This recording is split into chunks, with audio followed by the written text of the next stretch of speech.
Juan. Hello, Juan. Can you please introduce yourself? Hello, Andrew. My name is Khải. I am 13 years and I am studying Lotte Secondary School. Fantastic, thank you. So, I will be taking you through your speaking test. We'll do 3 parts, part 1, 2, and 3. Part 1 will just be general introductions and questions. For part 3, for part 2, you have a piece of paper. You can write down some notes to help you remember. You have 1 minute. And after that, you'll have 4 to 5 minutes to speak on your own. Moving past that, for part 3, we'll have a discussion on a topic related to topic 2. Okay? Let's begin. So, 1. We're going to discuss the topic of trees. So, are woods and forests popular places to visit in your country? Why or why not? Can you repeat it? Let's change the question. Okay. Are parks popular places for people to visit in Vietnam? Of course, it is popular places to visit because when people have leisure time, they often spend time walking their dogs or go picnic with their family in the park because of its fresh atmosphere and nice trees around.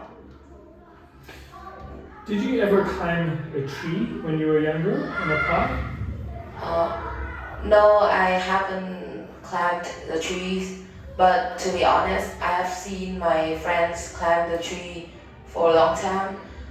When I was small, he tried to climb the tree in order to get the mango on it, and he fell off, and that was a really bad story.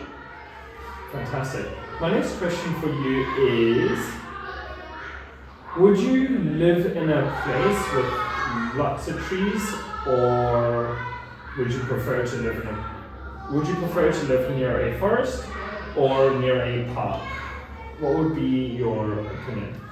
Both of them has some advantages, but in my opinion, I think living in a place which surrounded by trees is better because it's fresh air and atmospheres it can bring us. Because when we wake up, we can go outside and relax and do some simple exercise. Very good. Tell me, what types of exercises or activities can people take part in a park? From my point of view, they can go walking, jogging with their friends, or just go drinking the tea in the park. Fantastic, thank you. What we're going to do now is I'm going to ask you one last question. Do you think Vietnam should have more parks? Yes, absolutely, because now Vietnam is an industrial country with many factories growing very fast. So that more parks means there are more places for people to stay in their free time, and so that there will be more trees and which conduct the fresh air. Fantastic, thank you. What we'll do now is we'll move to part 2. And for part 2, you're going to have 1 minute to write down some notes. Can I borrow the pen? Where's your pen? I forgot. Next time we use your finger. Okay. Alright, are you ready? So, what we will do is we're going to discuss an important building.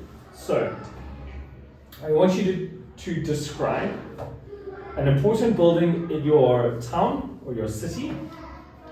You should say where the building is, what the building looks like. 3, why it was built, and explain why this building is important. Okay, do you understand? Yes. Your minute starts now.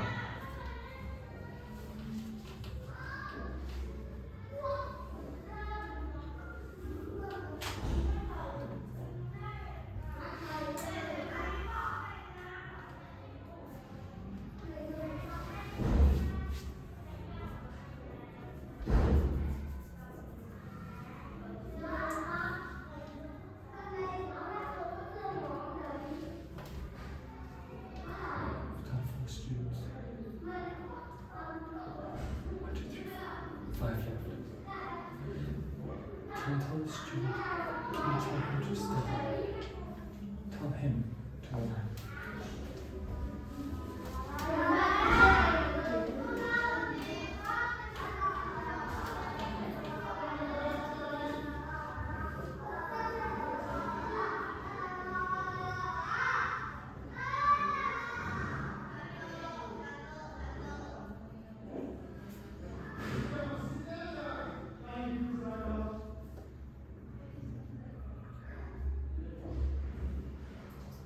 Alright, thank you very much. That is time. You may stop and let's continue. Right, it's your turn to speak. You got 5 minutes, 4 to 5 minutes starting now. Okay. Really important buildings in my city, specifically is Hanoi. I think it is landmark 81 because of several reasons. First of all, it is located in the middle of Hanoi, and it is a really tall and high buildings with 81 floors. From the top and outside the buildings, there are many modern equipment like the gym or many cars. And in the buildings, we can travel to many floors by elevators. From the top of the buildings, we can see all of the city. It is such a famous destination because it has a breathtaking view from the top. It's the 81 floors. And if we want to come to the top to watch there, we can. People have to be really brave and have to try dangerous activities. And moreover, it was built because of those following reasons. And moreover, it plays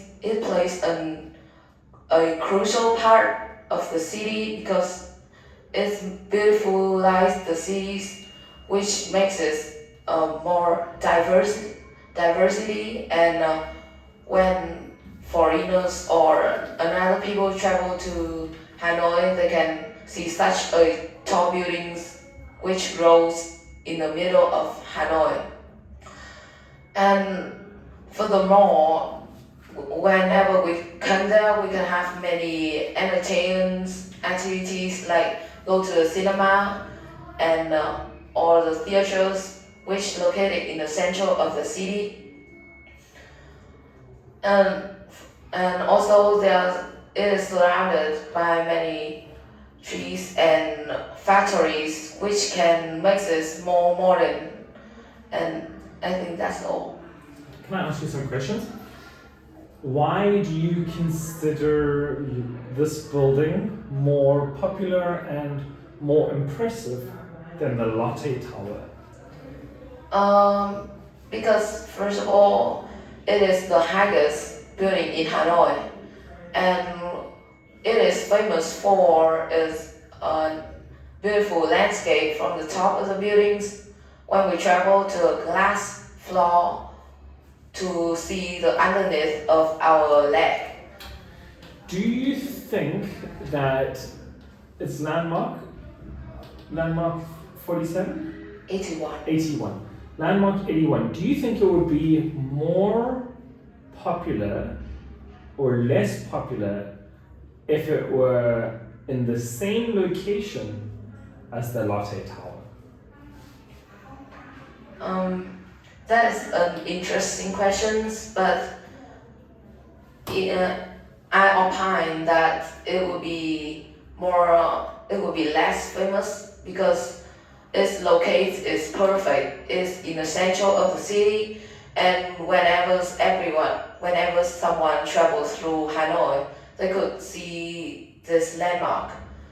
And the Lotte Towers is located not in the center of the city, so only it is famous for its floors, so people can travel there if they want, but when they travel through Hanoi, they can't see the Lotte clearly. All right, fantastic. Thank you very much. what we're going to do now is we're going to move on to we're going to have a discussion about buildings. So, I want you to describe people's attitudes towards historic buildings in Vietnam. How do people treat, or what do people think of old buildings in Vietnam?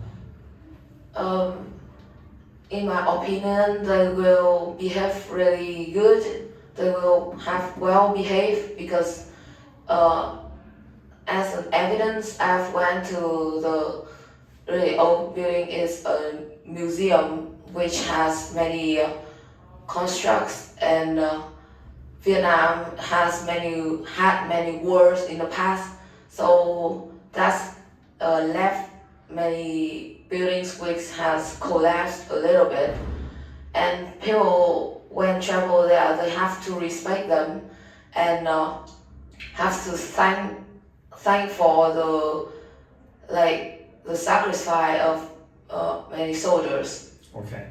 What we're going to do is we're going to move to the next question. So my next question is I want you to consider what buildings can tell us about a country's history. So what can buildings or historic buildings in Vietnam tell me? What can they tell me about Vietnam's past? It can tell you many faces. First of all, it can tell you the cultures in the past. I know the design in the past. Many architects built it in the past so that can reflect the design, and also some buildings maybe collapsed, so that means there was many wars or many soldiers has fight there, which can tell other people like foreigners like you that Vietnam has fighted many wars, which reflect that they have many diverse history in the past. All right, thank you very much. That is the end of our speaking test. Right?